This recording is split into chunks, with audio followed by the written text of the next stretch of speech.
te soo gisee li nga xam ne mooy waral back way bi yëpp dem yooni gannaaw bi yëpp mooy pour uti fa xaalis bi mooy bottom line bi te li nga xam ne moom lañ war a xam mooy ne sutura rek mooy li nga xam ne moom lañ war a ñaan yàlla parce que gis nañ fi ñoo xam ne am nañ xaalis bu bëri waaye docteur yi ñu ngi leen aayee lekk yàppa duñ naan soow duñ toog si air conditioner ñu ngi leen aayee dugga moto ne nañ dox ñu exercise nga gis keneen koo xam ne moom amul xaalis te mu ngi mun a am priviléges yooyu noonu yëpp ki am xaalis ki moom mënut a enjoy xaalisam so li nga xam ne moo am solo rek mooy pour nga am sutura nga am loo xam ne dina la di nga si mun a dunda dangaa gis ñu am xaalis sax yow su fekkee ne yaa ngi am kër yu dul jee si benn kër bi nga mun a dëkka si benn néeg bi nga mun a dëkka yeneen néeg yi yëpp ñeneen ñoo ko occupy sa yeneen kër yi ñeneen ñoo ko use so lii bottom line bi rek mooy ne ñun ñëpp duñ mën a am xaalis soo gisee yàlla defee ni creation ki am xaalis ki dafaa mën a dem jënd kër dafaa mën a dem fay ñeneen ñoom ñu bilal ko xaalis ñu amee fa xaalis ki am moto dafaa fay keneen pour mu di ko drival yooyu noonu yëpp mu mën a am pour yëpp mën a level ñëpp mën a benefit leneen li ma bëgg a wax tamit mooy ne Gambia suñu dëkk la ñun ñoo ko mën a liggéey mus naa remember ali last year 2013 ma tukki ñëw bi ma ñëwee yenn suma moromi students dañ maa nekk di ma xool naan ma yow da nga dof la moo tax ngay ñëwaat Gambia lu tax nga loo fee ut si ñu ne dañ maa xool sa naan ma loo fee ut si su ma ne damaa ñëw pour def suma grade 12 exams loolu dafa am solo yow moom da nga dof xam nga yu façon yooyu lañ laa wax ñoom dañoo foog ne yow mi nga xam ne demoon nga fa nga ñib si waat yow da nga dof yow xamuloo bëgguloo dara am exactly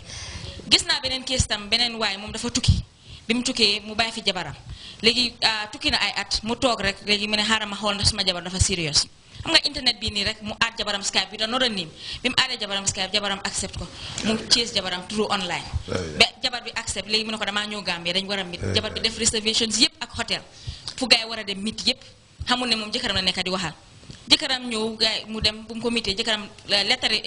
lettari fase la ko yóbbuwaale mu dem tasee moom si hôtel bi mu jox ko jabar bi tiit ba bëgga dee xamul lu moo wax te loolu yëpp mu ngay am te soo ko gisee fanaa loolu dañoo am advice suñ oncle ak suñ papay ñi nga xam ne ñoom ñu ngi Europe at least su fekkee danga fi bàyyi fi sa jabar for a long time ñuy try ñoom it di ñëw di am time ak ñoom ba pare tamit suñ waajur yi tamit ñuy gën a careful daal di ñaax suma mbokki xale yi rek di leen wax ne nekkul ne ñun dañ ak yéen pour nga tukki dem uti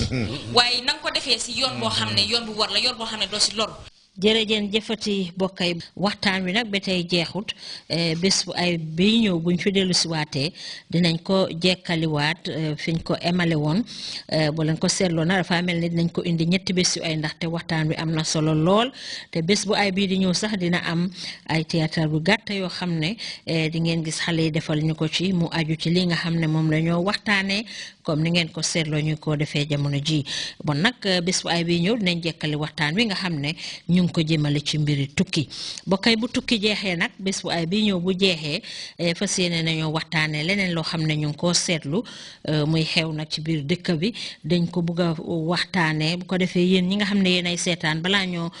tàmbali programme bi ngeen yokka ñu ci seen xalaat mooy ñi nga xam ne ñu ngi téléphone nit ñi di leen nax di def ay njublang yu ci bare yoo xam ne bari na ci réew mi lool ñu ne nag léegi lu ñoo waxtaanee dañ bëgg yéen tamit ngeen wax ñu ci seen xalaat wala koo xam ne dal na la sax ngeen wax ñu ni nga xam ne noonu la leen dalee mun ngeen ñoo téléphone 9905 777 wala boog ngeen yónnee ñu email ñu ne neen la @gmail.com waaye nag beneen bés bu ay dinañ jekkali tukki fii lañ leen di tàggoo ci programme yi ñu ne neen la jërëjëf ñu ne neen la ñoo bokk réew mi ñu ne neen la bu ñu dara xaajale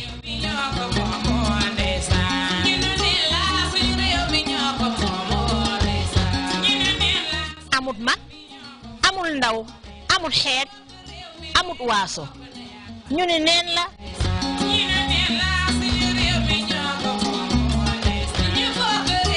nañ soppi jikko yi góor ak jigéen ñépp a ci em ba ñu yàlla boolee bu ñu dara xaajale ayeen doo leen dee seetaan ñu ni neen la kon nag ñu ni neen la ñu ni neen la fii si GRTS ajuma bu nekk suy juróom-ñetti waxtu déggee ak genn waal ñu bamtuwaat ko dimanche ñaari waxtu ci bëccëg kon nag bu ko kenn uute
Fellow women,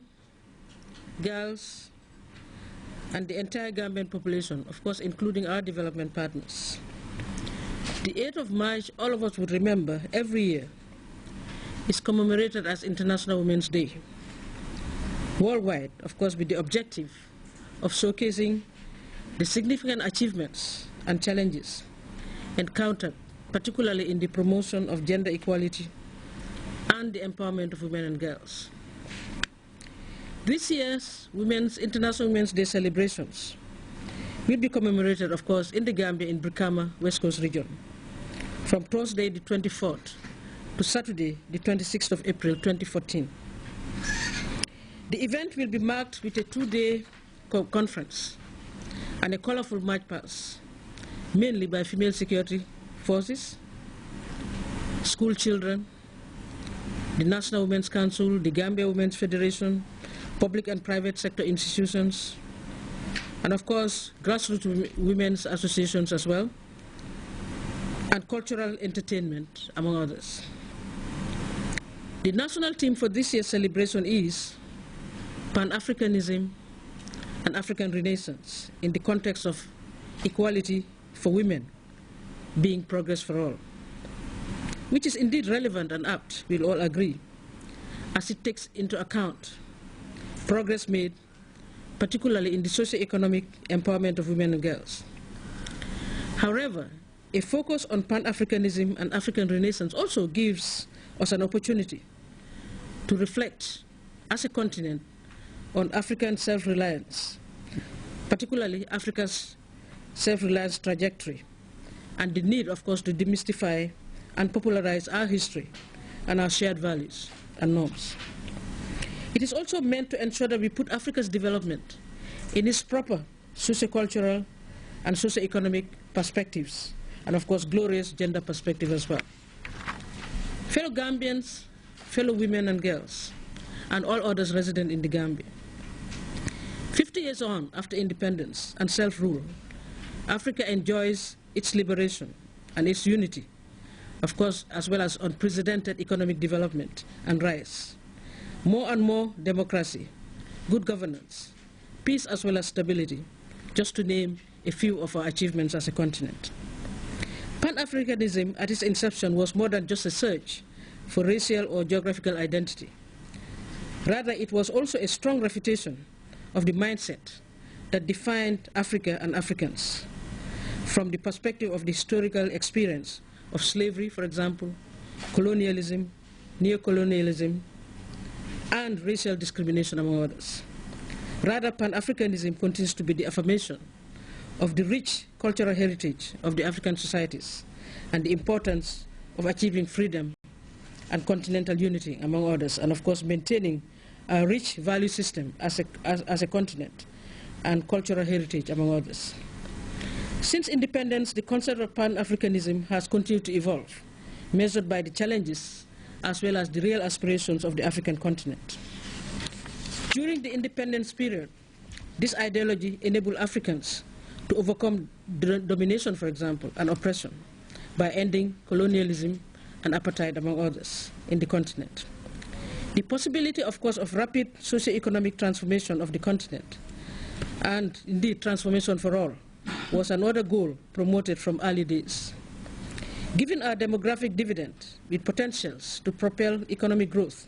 and sustainable development, Africa must build confidence in itself first and foremost. It must build confidence in itself, as well as in its ability and obligations to be the driver of its own destiny. Africans must look forward and indeed look back as well into their past to create their future. Acknowledging our previous mistakes and of course learning from them